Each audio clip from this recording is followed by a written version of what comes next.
અને એ સુખ પ્રાપ્તિ અને દુઃખ નિવૃત્તિના જે વિવિધ પુરુષાર્થ છે તેના માટે શ્રી મહાપ્રભુજી આજ્ઞા કરે છે કે એ તો પશુ પક્ષી જ નહીં, વૃક્ષ લતાઓમાં પણ હોય છે. વૃક્ષ લતાઓમાં પણ તમે જોયું હશે કે જ્યાંથી પ્રકાશ આવતો હોય, જ્યાંથી પાણી એને મળતું હોય તે તરફ વૃક્ષોની જડો, મૂળિયાઓ જશે. જ્યાંથી પ્રકાશ મળતો હશે તે તરફ વૃક્ષની ડાળીઓ જશે, પાંદડાઓ તે તરફ વધારે ખીલશે, ફૂલ તે તરફ વધારે ખીલશે. ઘરમાં કોઈક વખતે છોડ મૂકીને જો તો બધી વાત ખ્યાલમાં આવે તમને. તો સુખ દુઃખની જે વૃત્તિ છે મૌલિક, એ તો વૃક્ષથી માંડીને આપણા સુધીમાં બરાબર કાયમ રહેલી છે. ગધેડાને એટલું ખબર પડે કે ઘાસ મળે તો જવું અને દંડા પડે તો ભાગી જવું. તો એટલી વાત તો ગધેડાને સમજ આવે સુખ દુઃખની. પણ જે વાત સુખ દુઃખની થી ઉપર જઈને માણસે પોતાના પુરુષાર્થ તરીકે કેળવી, તેને શાસ્ત્રો ધર્મ, અર્થ, કામ, મોક્ષ એમ ચતુર્વિધ પુરુષાર્થ કહે છે. તમે બાલબોધનો પાઠ કરતા હશો તો તમને ખ્યાલ હશે, ધર્માર્થ કામ મોક્ષાખ્યા ચત્વારોર્થા મનીષિણામ. પ્રભુએ જેને આમાં મનીષા આપી તેને આ વાત ખબર પડે છે કે ધર્મ, અર્થ, કામ, મોક્ષ એવા ચારે પુરુષાર્થો હોય છે. જે ચાર પુરુષાર્થોની સિદ્ધિ માટે બેઝિકલી જે આપણું ઘડતર છે, સુખ પામવું, દુઃખને ટાળવું, તે કંઈક કામ કરતી હોય છે. પણ ઘણી વખતે આપણને સસ્પેન્ડ કરવી પડે છે. જે બેઝિક વૃત્તિ છે આપણી, સુખ પામવાની ને દુઃખને ટાળવાની જે વૃત્તિ છે, એના ઉપર ધર્મને કારણે, અર્થને કારણે, કામને કારણે, મુક્તિના કારણે આપણને કેન્સલ નહીં પણ સસ્પેન્ડ કરવી પડતી હોય છે. જો સસ્પેન્ડ ન કરવી પડતી હોય તો એક વાત સમજો, શા માટે માણસ સવારે આટલી હાડમારીમાં ટ્રેનમાં બેસીને સબર્બથી મુંબઈ પોર્ટમાં આવે, ઓફિસમાં બેસે? અર્થ પુરુષાર્થ સિદ્ધ કરવો છે એટલે બધી હાડમારી સહન કરવી પડશે. કામ પુરુષાર્થ સિદ્ધ કરવો છે તો આપણને રવિવારે કે શનિવારે બધો ઝોલા લઈને ખરીદી કરવા જવું પડશે કે બટાટા કેટલા ભાવે મળે છે ને ઘી કેટલા ભાવે મળે છે. સહકારી ભંડારમાં જવું પડશે, સસ્તો અહીંયા નથી મળતો ને ત્યાં મળે છે. કાપડનો ત્યાં રિબેટ મળી રહ્યો છે, ત્યાં જવું પડશે. એટલે એવા ઘણા બધા પુરુષાર્થોને સિદ્ધ કરવા માટે આપણને સુખ દુઃખની જે બેઝિક પ્રાઇમરી આપણી જે વૃત્તિ છે તેના ઉપર આપણને કાબુ મેળવવું જરૂરી થઈ પડતું હોય છે. કોઈ સંત પુરુષ હોય છે તે સુખ દુઃખની વૃત્તિ ઉપર કાબુ મેળવીને મુક્ત પણ થવા માંગતા હોય છે, પણ તે આપણા માનો નહીં, એ કોઈ બીજા કોટીના માણસ હશે. અથવા પછી મુક્તિ જ આપણે કોઈ બીજી વાતમાં માની લીધી હોય તો પછી કથા જુદી. માણસની મુક્તિના જુદા જુદા કન્સેપ્ટ હોય. કોઈ કોઈમાં મુક્તિ માને, કોઈ કોઈમાં મુક્તિ માને. પણ સામાન્ય રીતે જેને શાસ્ત્ર મુક્તિ કહે છે તે મુક્તિના કન્સેપ્ટ એ આપણા માટે નહીં પુરુષાર્થ. એવું પુરુષાર્થ આપણને સસ્પેન્ડ કરવું પડશે.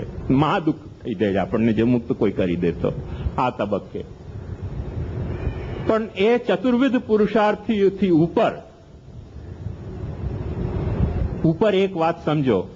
ઘણા મહાપ્રભુજીને મિસઇન્ટરપ્રિટ કરતા હોય છે કે મહાપ્રભુજીની ભક્તિનો કન્સેપ્ટ એટલો ઊંચો કે સામાન્ય માણસે અનુસરવાનો જ નહીં. એ લોકો બેઝિકલી મહાપ્રભુજી સાથે કોઈ ખાર ખાઈ બેઠા છે. મહાપ્રભુજી એમને નથી ગમતા એટલે આટલો બધો ઊંચે અભરાઈ ઉપર ચડાવી દેતા હોય છે. ઘણા બધા ઘરના સામાન જે દરરોજ કામમાં વપરાશમાં ના આવતા હોય અને આપણને એને ફેંકી દેવાની હિંમત ન પડતી હોય. કેમ? ઘણી વખતે એવું થાય ને, આપણે કોઈક વિડીયો ખરીદીને લઈ આવીએ, ટીવી ખરીદીને લઈ આવીએ, એ પેલી બેવકૂફી. પછી એ આપણે પ્રોગ્રામ ગમે નહીં અને છતાંય ચાલુ રાખવો પડે, એ બીજી બેવકૂફી. એ માણસની બેવકૂફી કરતા રહેવું.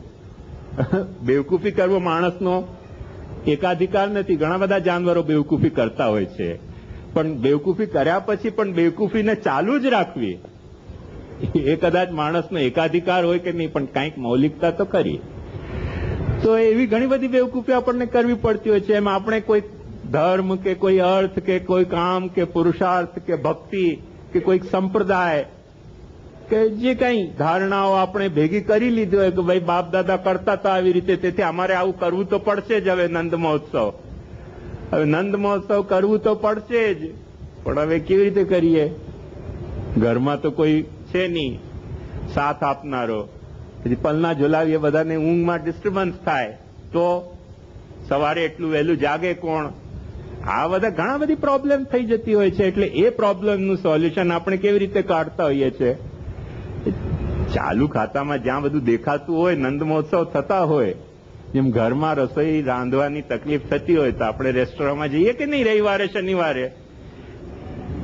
હવે કોઈક એમ કહી દે છોકરી કે જો તમે રવિવારે ફરાવવા નહીં લઈ જાઓ મને અને રાંધવાનું કહેશો તો મેરેજના આપણા પ્રપોઝલ કેન્સલ.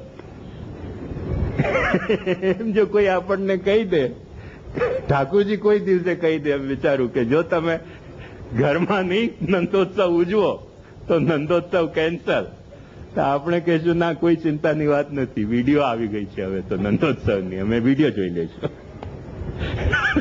આપણે એક્સપર્ટ છીએ, ભગવાનને પણ માત આપી દઈએ એવા નંદોત્સવની વિડીયો બનાવી લઈએ.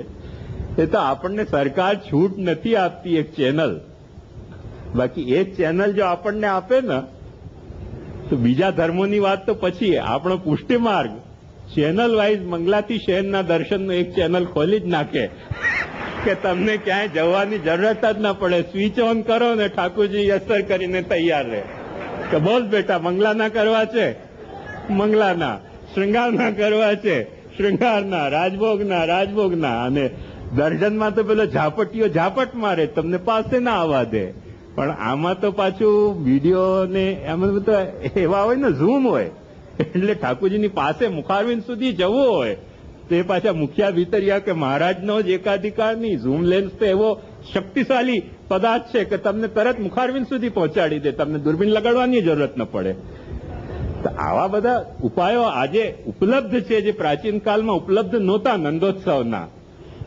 એ આજે મળી શકે આપણને. ભગવાન જો આપણને એમ કે છોકરીઓની માફક કે રવિવારે ફરાવા નહીં લઈ જાય તો નહીં નંદોત્સવમાં આવતા રહે ત્યાં, તો આપણે કહીશું જોઈ નહીં આવતા, અમે વિડીયો જોઈ લેશું, કોઈ ગરજ નથી. તો ચેનલે ખુલી શકે છે નંદોત્સવની પણ એક ચેનલ, સ્પેશિયલ ચેનલ આવી જાય, મળી જાય તો આપણે મળી જાય નંદોત્સવ ઘર બેઠા.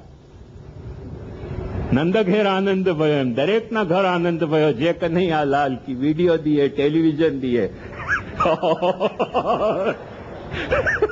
આનંદ છે. તો એક વાત સમજો કે આ બધા ઘણા પ્રકાર નંદોત્સવના છે, પણ મહાપ્રભુજીને બિચારાને, મારે બિચારા ના કહેવા જોઈએ, આપણા સંપ્રદાયના પ્રવર્તક આચાર્ય છે અને મારા તો અમારા ગોસ્વામીઓના તો વડીલ છે, પણ કહેવું પડે છે કે બિચારાને કલ્પના નહીં હોય કે આવા નંદોત્સવ ક્યારેક થઈ શકતા હશે, અને તે પાછા પુષ્ટિ માર્ગમાં પણ થઈ શકે છે. એમાં કઈ ચિંતાની વાત નથી. ચિંતા કાપી ન કાર્યા નિવેદિતાત્મભિ કદાપીતી ભગવાન અપી પુષ્ટિસ્થો ન કરીષ્યતિ લૌકિકિંચ ગતિ. મહાપ્રભુજીએ વરદાન આપેલું છે બધું જ, એટલે ચિંતા કરવાની જરૂરત નથી, પણ થોડુંક ચિંતન કરવું પડશે કે મહાપ્રભુજીની જે અપેક્ષા છે તે અપેક્ષા મુજબ જો આપણને નંદોત્સવ ઉજવવો હોય તો એ નંદોત્સવ કઈ રીતનો હોઈ શકે?